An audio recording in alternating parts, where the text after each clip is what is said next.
اب تو کئی طرح کے رنگ برنگی لباس بھی یہی بابا پہننے لگے ہیں، سر پر ٹوپی، ہاتھ میں تسبیح، چہرے پر مصنوعی جلال اور آنکھوں میں دہشت لیے، گویا مخلوق خدا کو ڈرانا ہی ان کا مسلک ہو، اور یہ سب سادہ لوح کمزور اتحاد اور توہم پرستوں کے لیے کافی کشش کا باعث ہوتا ہے۔ اب یہ تمام لوگ بابا کے پاس کس لیے آتے ہیں؟ اگر یہ سوال ہے تو اس کا جواب یہی ہے کہ تمام مشکلوں، پریشانیوں، مصیبتوں سے نجات حاصل کرنا۔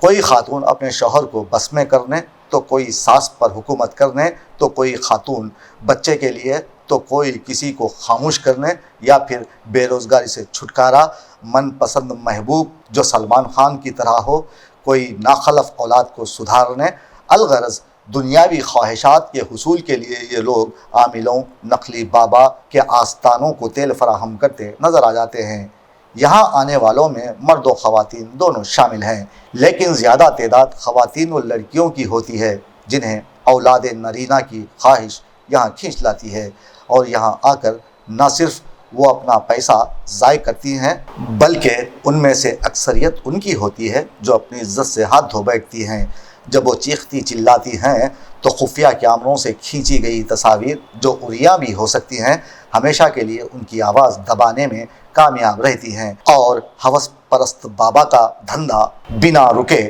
چلتا رہتا ہے اور چل بھی رہا ہے۔ آج میں اس قابل ہوں کہ سمجھ سکتا ہوں نقلی اور اصلی بابا میں کیا فرق ہوتا ہے۔ مجھے افسوس کے ساتھ کہنا پڑ رہا ہے کہ اس شیطانی فعل میں جعلی پیروں، عاملوں کے ساتھ ہم اور ہمارا معاشرہ بھی برابر کا شریک ہے۔ حالانکہ اللہ کبھی بندوں کو مال اور اولاد دے کر آزماتا ہے تو کبھی نہ دے کر، اور اسی میں حکمت ہوتی ہے۔ چونکہ ہم انسان اسی چھپی حکمت سے آگاہی نہیں رکھتے، تبھی ہمارے معاشرے میں نقلی پیروں، فقیروں، باباؤں کے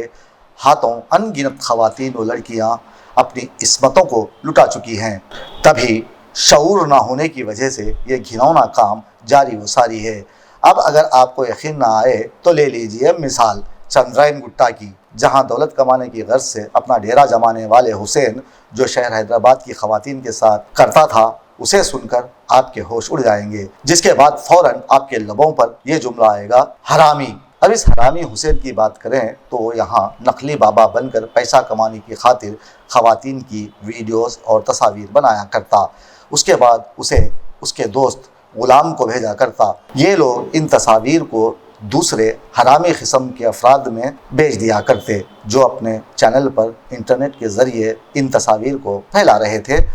اور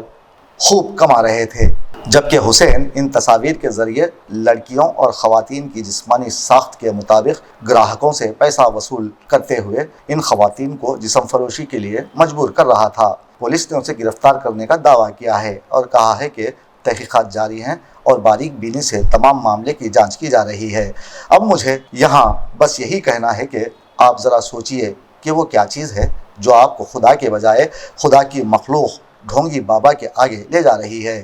ہمارے ایمان، اپنے رب پر یقین و بھروسہ کہاں گیا، جبکہ قرآن پاک میں اللہ تعالیٰ کہتے ہیں کہ مجھے پکارو، میں تمہاری پکار کو قبول کروں گا، میں پکارنے والے کی پکار کا جواب دیتا ہوں، وہ جب بھی مجھے پکارتا ہے۔ میں یہاں کہنا یہ بھی چاہتا ہوں کہ میں ہرگز پیری فقیری کی نفی نہیں کرتا۔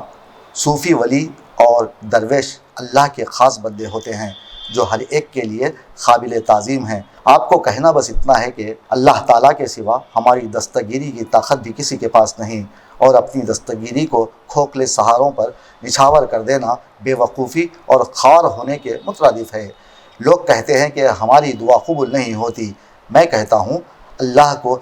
استحقاق و یقین سے پکار کر دیکھو، وہ سب کی سنتا ہے، اور جو چیزیں ہم میں اور ہمارے اللہ میں دوری پیدا کرتی ہوں انہیں ترک کر دینا ہی بہتر ہے۔ اپنے نفس کی غلامی سے نجات کے لیے اللہ سے دوستی کر لیجئے۔ نفس اللہ اور بندے کی دوستی سے بھاگتا ہے یا خود کو غلامی دے دیتا ہے۔ اسی لیے میں کہتا ہوں کہ ایسے نقلی، ڈھونگی، حرامی بابا سے آپ لوگ دور رہیں، تاکہ حیدرآباد میں جاری ان نقلی بابا کے کرداروں کی لوٹ مار اور تماشے کا ہمیشہ ہمیشہ کے لیے خاتمہ کر کے احتساب کیا جا سکے، ورنہ خواتین کی عصمتوں کا سودا ہوتا ہی رہے گا۔